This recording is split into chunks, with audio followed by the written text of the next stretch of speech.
Good morning, guys. We came and met a lovely lady here. We just want to hear a story, Renee, and find out a bit more about her. I came down to Durban 6 years ago. I was working for a lift company.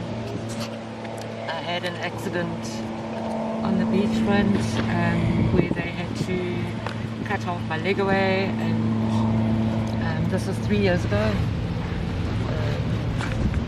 So I stopped working. I couldn't work anymore. I lost my home. I moved into a shelter. I don't have any family. In Durban? In Durban. I've got a son in Johannesburg, but he doesn't really know how bad things are. Sure. The lady at the shelter, because I've got no income, so she managed to get hold of a friend of mine in Cape Town who came to Durban, and she hasn't been able to find work. I mean, I'm 54. Difficult. Yeah.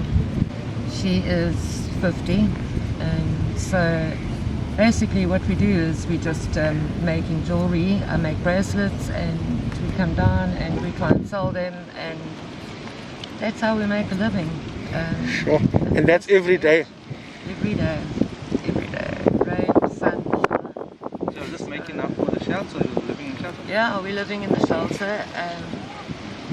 She found work, this friend of mine, at a union about just before the lockdown. And then after lockdown, she was recruiting members for membership union to work, and it didn't. They eventually closed the branch here, so that left her without work. And it's a struggle if you don't have transport and you don't have an income and you don't have that consistent money flow. It's very difficult. And I mean, my leg, it was quite severe because where they cut here, you'll see they cut from there to there. That was the severe one. That healed quickly. Okay. This has taken its time. I don't know why. Maybe because it's on the bone. And that you had to go to a government hospital for? You don't understand. I can't even explain to you how, what a nightmare this is. To get in there, to get a letter, to take to SASA. That's Addington Hospital, guys. I can't do it. I actually can't do it. I've been there 24 times at least. Every time I go, there's another issue, there's another problem, there's a this, there's a that. I have 3 years and I still don't have a disability. Sure. And with regards to the public, I know because you're going around and obviously you meet strangers and ask for help. Yeah. How are the people? Is everybody different, or do people help? Yes, they do. I would have to say that there's more good people than bad. Okay.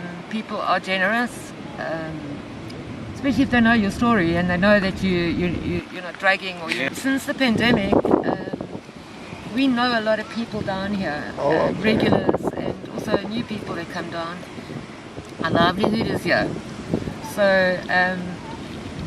especially the regulars, we were quite surprised to see how they reached out to us afterwards. Sure. But you know, people are strange because they'll help you once or twice and that's it. That's what it's like, I've done my duty.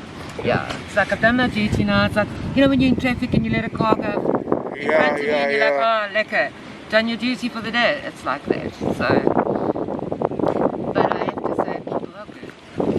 And then what do you pay for the shelter every day? We pay $120 a day. A day? A day, yeah. It's a room.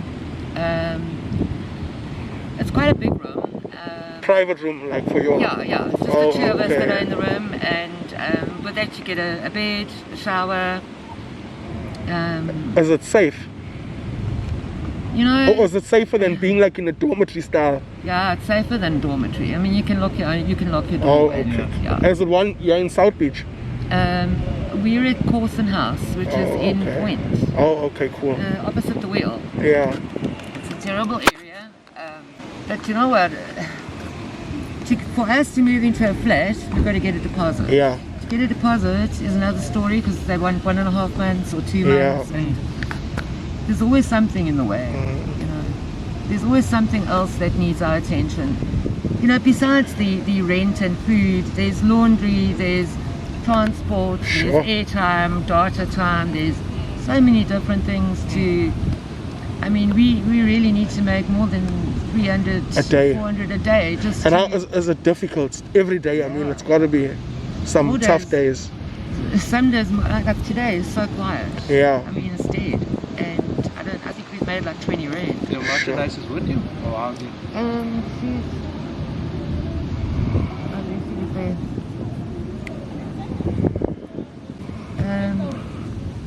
Yeah, the problem is I've also got to buy stock, so you know, you've got to make weekends. We try and make up, especially month-end weekends, because we can make up to 1,500 on a Saturday, on a good Saturday. But that's like once in a blue moon. It doesn't come around every day. How are you guys doing? Well, thank you. Good. I'm Ursula. Pleased to meet you. Nice to meet you, Ursula. So Ursula, I make the jewelry, and she goes up to people, tells them our story, that we live in a shelter, that we don't drink, we don't drug, that we are, that's admirable. Huh? It's yeah. So we just met. It's a lot of rejection, and in here, and we wanted to just get views on what it is to live on the street in this situation. Yeah. And like how obviously how difficult it is. Yeah, it's not easy. It's very hard. Very difficult. And it's lonely because people are nasty. And people lie. You see now we want to hear the truth. You don't want to sugarcoat anything. No, people they come up with stories, they lie, they just ignore you, they tell you the ATM's broken, meantime you know the ATM's not broken, or they've spent all their money, or they've got no more cash left. It's very hard to be honest, and it's tough. It's very to make tough. an honest living. Exactly that. That's the thing. That's the difference between me and 99% of the people on the street. There's two big differences. One, I'm selling stuff, and two, I don't drink or drug. So 99% of the people on the street drug. 99% of the beggars drug, and 99% of the people that sell stuff drug, except the sunglass guys. Those I'm not talking about those guys. I'm talking about you'll see them. And do people offer like with employment or stuff like that? It doesn't work out. People say, send me your CV. Then I'll send them the CV, and then you don't hear from them again. No. There are some very kind and generous people, don't get me wrong. We have been very blessed. We really have. There's a handful. I'd say probably 1 in 100. Sure. That's what I'd say. And that's on a daily basis. That's on a daily basis. I must speak to about 150, 200 people a day to make what we need to make. Now you must know we pay 120 rand for our shelter. Then it's food, then it's transport, then it's toiletries, it's laundry, it's coffee, it's sugar, it's because we can't cook in the shelter. So we've got to buy food. So what do we eat? We eat cornflakes, or we'll eat jungle oats, or we'll eat brown bread with peanut butter on. That's what we live on. Daily. So we don't get nutrition, we don't get healthy meals. The feeding schemes have all stopped since this rioting. So there's now no more feeding schemes. So we're stranded. And you know, we've got to make 300-400 rand a day. It's very Renee was tough. telling us, It's very tough to make that in this climate, you know, with the stuff that's going on with the virus, with the looting and all that kind of stuff. All those things ricochet, and it's like a ripple effect. It's a ripple effect down to the people on the street. And then if I can ask, like, do you have any hope for the future, you know?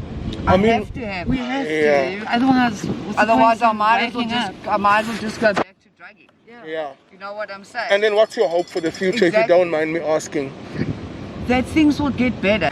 So, okay, look, we've just started this, so we're not rich guys, we're just normal guys, but we want to help. So, we started a YouTube channel, so what can people do to help you guys, and how can they contact you guys if they want to help?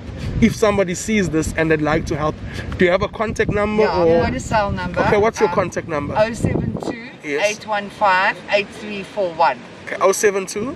815 8341. Okay, so if So, people, you know what? A lot of people don't like to give money, and I understand that because they don't know where the money is going. Yeah. But we do have people that do give us money. Every week, I've got 2 couples that walk here every week, and they give me 100 rand. So that is ultimately what we need. to survive. To survive, we need money. There's no point in giving me clothes because I won't go and sell those clothes. Yeah. I don't believe in that. So I'll keep the clothes. And then I just land up having to wash more clothes because I've got more clothes. Yes. Groceries. So things like Just need food. tinned food, Kimura, coffee, tea, sugar, biscuits, rusks, just quick stuff. Yeah, stuff that you don't 2-minute noodles, things that I don't need to cook. Instant oats. that kind of thing. Instant oats, Pronutro, cornflakes, those kind of things.